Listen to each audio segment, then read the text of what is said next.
السلام علیکم دوستوں، میرا نام ڈاکٹر اسد محمود ہے۔ آج ہم آپ کو بتائیں گے کہ دبئی میں انقلاب کیسے آیا۔ اللہ تعالیٰ کرے کہ ہمارے ملک میں بھی انقلاب آ جائے۔ سن 1833 جب قبیلہ بنو آس کے لوگ یہاں دبئی میں یہاں پہ آئے اور یہاں پہ آ کے رہنا شروع کر دیا ان لوگوں نے، اس وقت یہ جگہ مکمل ریگستان تھی اور ابو ظہبی کے کنٹرول میں تھا یہ علاقہ۔ دبئی اس وقت مچھروں کا ایک گاؤں کہلاتا تھا۔ 1894 میں کچھ تاجر دبئی میں بسنا شروع ہو گئے کیونکہ یہاں تاجروں پر ٹیکس بہت کم تھا، مگر دبئی میں ابھی بھی اس وقت بھی مچھلیاں پکڑنے کے علاوہ کوئی خاص کام نہیں ہوتا تھا۔ 1912 میں دبئی کے حکمران شیخ سعید بن المختوم، یہ حکمرانی اس کے پاس آ گئی اور انہی کو دبئی کا فاؤنڈر بھی سمجھا جاتا ہے۔ اس وقت دبئی میں پرل انڈسٹری یعنی موتی ڈھونڈنے کا کام عروج پر تھا۔ دبئی کی اکانومی اس کام سے بہت آگے بڑھ رہی تھی، لیکن دبئی ابھی بھی ایک گاؤں ہی کہلاتا تھا۔ یہ 1958 کی بات ہے جب دبئی کے حکمران شیخ راشد بن سعید المختوم بن گئے۔ یہی وہ انسان تھا، صرف ایک انسان آتا ہے اور پورے معاشرے، سوسائٹی، ملک کی تقدیر بدل دیتا ہے، جنہوں نے دبئی کو ایک گاؤں سے ایک شہر بنا ڈالا۔ انہوں نے دبئی قریب جہاں بحری جہاز آ کر رکتے تھے دبئی میں، اس کو گہرا کروانا شروع کر دیا۔ یہ جگہ بہت چھوٹی تھی اور شیخ راشد بن سعید المختوم جانتے تھے کہ یہاں بڑے اور ماڈرن بحری جہاز نے آ کر نہیں رکنا یہاں پہ، کیونکہ یہاں پہ رکنے کی جگہ نہیں ہے۔ انہوں نے اس پروجیکٹ پر بہت زیادہ پیسے لگا دیے، اتنے پیسے کہ یہ دبئی کی سالانہ آمدنی سے بھی زیادہ پیسے تھے۔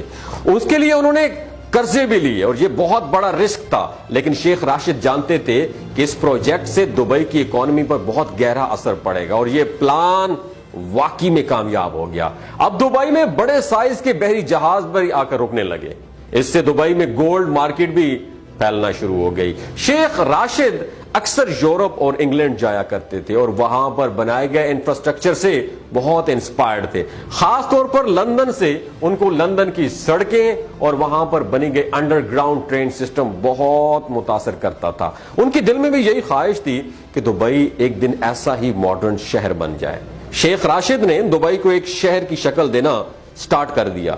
سن 1959 میں انہوں نے دبئی میں ایک ماڈرن ایئرپورٹ بھی بنوا دیا اور دبئی میں بجلی کی لائنز، ٹیلی فون سروسز اور پورٹس وغیرہ بنوا رہے تھے۔ لوگ سمجھتے تھے کہ شیخ راشد پیسہ ضائع کر رہے ہیں اور دبئی کبھی بھی ایک ماڈرن اور انٹرنیشنل شہر نہیں بن سکے گا، مگر 1966 میں دبئی کی قسمت آلموسٹ بدل گئی۔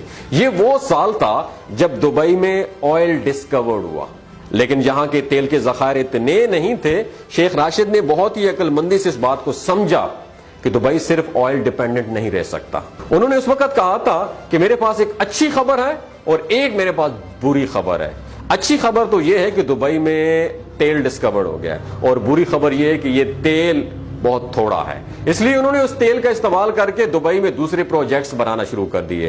انہوں نے دنیا بھر سے بڑے بڑے انجینئرز اور آرکیٹیکچرز کو بلوا کے دبئی کو مزید تعمیر کروانا شروع کر دیا۔ جیسا کہ 1979 میں دبئی میں ایک اونچی بلڈنگ بنائی گئی، ایسے کئی پروجیکٹس دبئی میں شروع ہو رہے تھے۔ 1981 میں شیخ راشد سعید بن المختوم اس دنیا سے چلے گئے۔ اب جو دبئی کے امیر ہیں شیخ محمد بن راشد بن المختوم، یہ انہی کے بیٹے ہیں۔ آج جو دبئی ہم دیکھتے ہیں ان کے بنانے میں شیخ راشد سعید بن المختوم کا بھی دماغ ہے۔ انہوں نے دبئی میں اونچی اونچی بلڈنگز بنانا شروع کر دی ہیں۔ پھر اس میں کام میں صرف ایک مسئلہ بھی درپیش آ رہا تھا۔ مسئلہ یہ تھا کہ کچی مٹی پر اتنی بڑی بلڈنگز کیسے کھڑی کی جائیں، مگر شیخ محمد بن راشد نے اس کا بھی حل ڈھونڈا۔ شیخ محمد بن راشد نے یہ ریئلائز کیا کہ دبئی کے جو اطراف پہاڑ ہیں یہ وی شیپ میں بنے ہوئے ہیں، یعنی یہاں ضرور کبھی پانی موجود ہوگا جو پہاڑوں کی شیپ کٹی ہوئی ہے۔ انہوں نے یہاں ڈرلنگ کروائی اور وہاں واقعی میں پانی اویلیبل تھا، اور یہی پانی دبئی کی اونچی اونچی بلڈنگز کھڑا کرنے میں کام آیا۔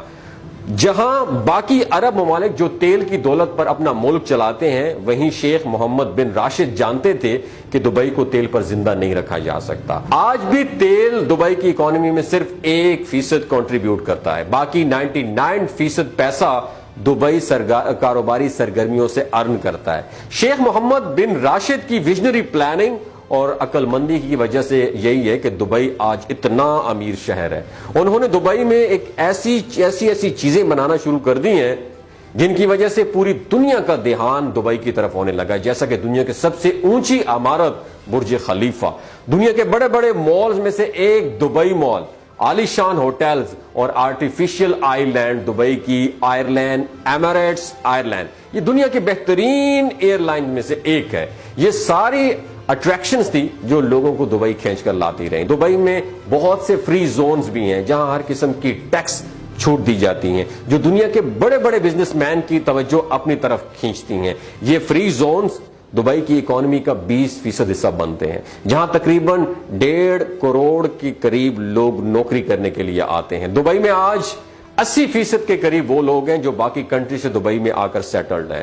آج دبئی میں وہ لوگ بھی ہیں جو محنت کر کے پیسہ کما کر اپنے پیاروں کو پیسہ گھر واپس بھجواتے ہیں، اور وہ لوگ بھی ہیں جن کے پاس بہت سارا پیسہ ہے. دبئی میں ہر وہ فیسلٹی اویلیبل ہے جو دنیا کے بڑے بڑے ملینئرز اور بلینئرز کو اپنی طرف کھینچ لاتی ہے. دوستو، یہ تو تھے دبئی کی ترقی کا راز. اگر آپ بھی دبئی جانے کا پلان کرتے ہیں تو ضرور جائیے گا، کیونکہ دا لینڈ آف اپرچونٹی دبئی کو کہا جاتا ہے. اگر آپ اپنی زندگی سے بھرپور طریقے سے لطف اٹھانا چاہتے ہیں اور جہاں پہ آپ کو قانون، آئین اور انصاف کا کوئی پرابلم نہ ہو، تو میں سمجھتا ہوں دبئی ایک بیسٹ جگہ ہے. ضرور جائیے گا. اپنا اور اپنے ساتھ رشتوں کا خیال رکھیے گا اور میرے ساتھ ہاتھ اٹھائیں، دعا مانگے کہ اللہ پاک ان 76 سالوں میں تو ہمیں کوئی نہیں مل سکا، اگلے 50 سالوں میں شیخ راشد بن سعید المختوم کی طرح ایک انسان دا پتر بن جائے اور ہمارا پاکستان بھی دبئی سے آگے نکل جائے. اپنا اور اپنے ساتھ جڑے رشتوں کا خیال رکھیے گا. اللہ حافظ.